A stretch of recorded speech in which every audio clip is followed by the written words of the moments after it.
wide segment of customers. Toothpaste, you think millions of users will use this one toothpaste. And the point that you made towards the end of it is it will go more towards products that are designed for a specific set of consumers, in which case you will have different shades, different configurations, or different types of products that are for a very specific consumer or consumer profiles and demographics. Yeah. So if The only other insight I'd say there, what's really interesting now too, is you see products designed for a certain segment like gluten-free, and you go to school on getting all the specs right for gluten-free, and suddenly that population is this big, because everyone in the world thinks they have a gluten sensitivity. so there's also something about designing for micro, but then there's opportunity for it to be more broadly appealing. I think the interesting question there is also that the data to be used in case of product design can be fundamentally different than typical data in pricing and promotion. It is. Yeah, because how can you mine consumer opinions? How can you actually funnel down some of the free-floating ideas to create new products? So one is, how do you monitor the reactions is one part. But then also, can you, take the free-floating ideas and be able to channelize them? It's kind of it's a difficult actually exercise. It is. It's not going to be easy. I just want to comment that our CEO often quotes Apple. So on the sliding scale of wanting to know the consumer, which in the CPG and the appliance companies, this is all you think about every day. More data, more data, more data. And how do I segment? And there was the CEO who said, what do the consumers know? I better tell them what they want. Yeah. And have you heard that story about the pricing of the Apple phone? And apparently he said $499, that's all that you think it's worth. It's 11 appliances in one. It's a calculator, it's a weather predictor, it's a computer, it does 14 things. It should be priced at $1,500. So that was his opinion. He said people don't know what they want. So, there's a balance here, right? And the reason I'm bringing this up is that we are now inundated with data. If I went through all the data that comes from every market research agency on a daily basis, that's all I'd be doing. So we have another challenge, is to build the right muscles in these companies to deal with this. If I do micro-segmentation, and like Tiger said, if I have a chip in every machine and it tells me every piece of data, I also need the technology to analyze it in a meaningful way. That's a new skill set I don't think is being taught in any institution. How do you deal with this enormous reams of data? It's a huge challenge. It's data overload. And then the IT department will say, or the production department will say, I don't know what these guys in marketing are doing. They are just going and having a good time with the agencies. I have no idea what they're doing. That's what I was That's what you're thinking. I don't know why they're spending all this money on marketing. And we have all this data. Invite Suresh.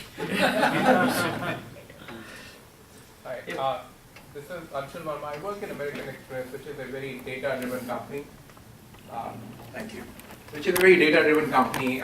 You know who your card members are. You know where your card members are going, and you have very exhaustive data, which can kind of point out toward, what you have eaten, where you have shopped. So you have very, very precise information about individuals, and hence the big data analytics plays a much bigger role in the organization. I want to understand from the FMCG or in the consumer product category, where I do not think FMCG companies would have very direct information about what your consumer are, what other things your consumer are doing, and how their behaviors are leading to purchase of your product.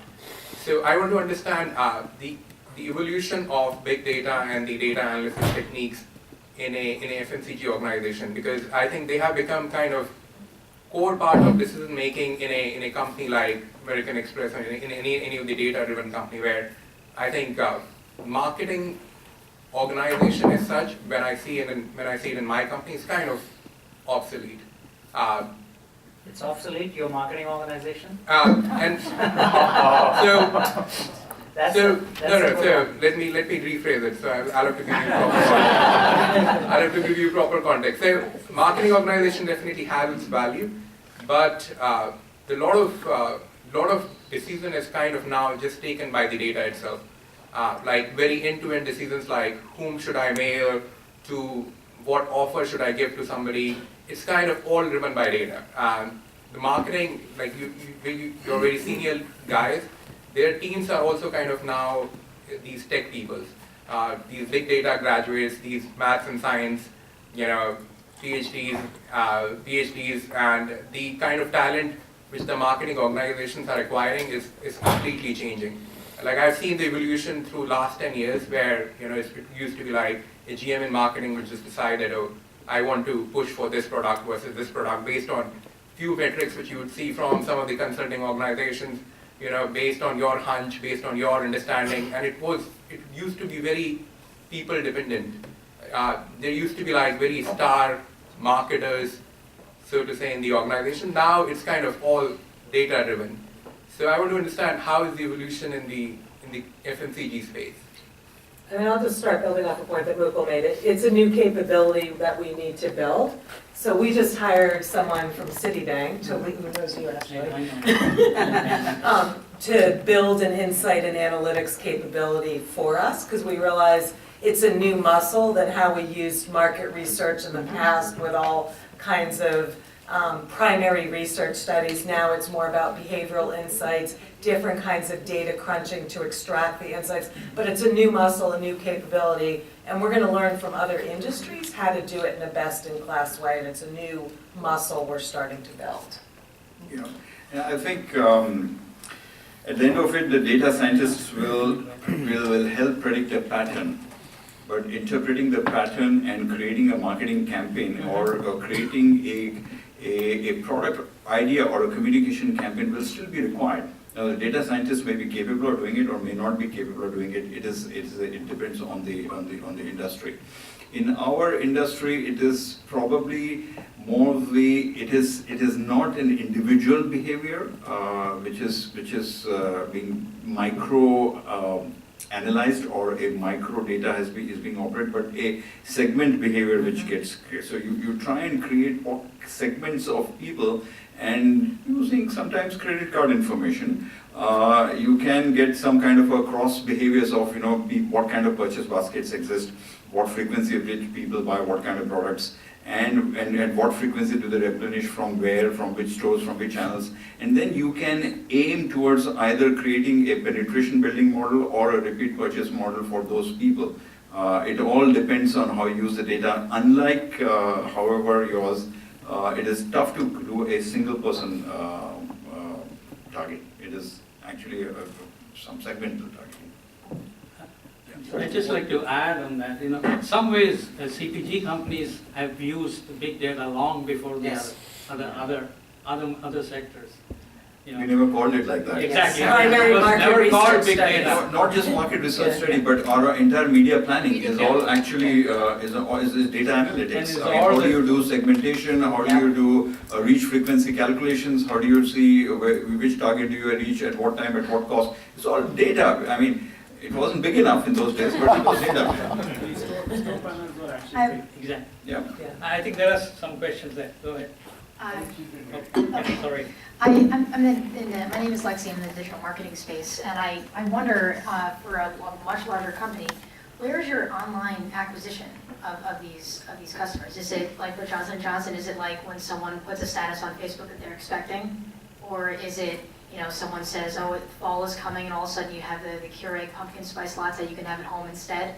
Like where are you actually thinking the more creative ways, especially in the millennial, more online space, of actually finding the time in which a customer would make that split-second decision to purchase, or that they would see that and think the next time that they're in a Target store, they buy a Johnson & Johnson product, or where are you finding that that's most effective? And is there even a way that you found so far that could measure that effectively for you to get an even more powerful micro-targeting that's not exactly to get them right away, but more so to have them thinking about your brand, which makes it more pervasive, like something like Apple? So that's part of understanding a consumer journey and the path to purchase, and where someone falls in that journey, if they're acquiring information, if they're ready to make a purchase, if they've made a purchase and are assessing whether they like it, and they're going to tell others about it. So really understanding where someone is in the journey, the kind of information they need. Also how to use segmentation. So in the baby business, it's a life change event, right? We own Baby Center. People register when they announce that they're pregnant because they want to get the stage-based email. So I'd say it's the path to purchase and the journey. There's different life change moments that are apertures for targeting a new consumer. So those are 2 ways to look at it. Okay, guys, we got just 5 more minutes, so we'll take one question, we move to a different topic then. Go ahead. So the data, I work in insights group, and what I feel is that data is great, but it comes at a huge cost. Employing consulting firms, employing marketing research agencies, like a lot of entrepreneurial ideas, they don't have access to data. They don't have access to IRI databases or Nielsen or loyalty card databases. So how should like a new product, a small company grow? Like what kind of analytics can they leverage to grow their products, to create selling stories for retailers? How are they growing? Because what I'm seeing in the US is a lot of niche and small products are taking over, and which is one of the biggest challenges that big food is facing. So, it's a great question, and I think in Keurig, for example, with the growth of the craft industry, craft coffees, craft teas, craft foods, I mean, I'll use the example that, so Keurig is a great example of a portal that a very tiny coffee brewer can come to and grow. Many people approach us on exactly that basis. They say, we'd like to put our coffee in a pod because we think we have a great coffee and we want to get it out to everybody.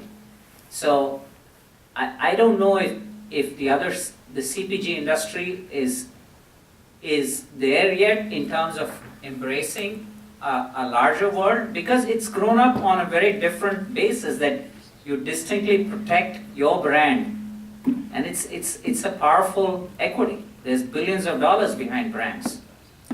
So I think for a small entrepreneur, my advice is that it's amazing the quality of data that's available if you pilot little experiments through these huge social media portals. There is just, it requires somebody with the skill set that these people talked about, and they're there in the CPG companies. CPG companies don't also get it right the first time. They pilot little experiments. They pick little markets. They have their test markets. They have their DMA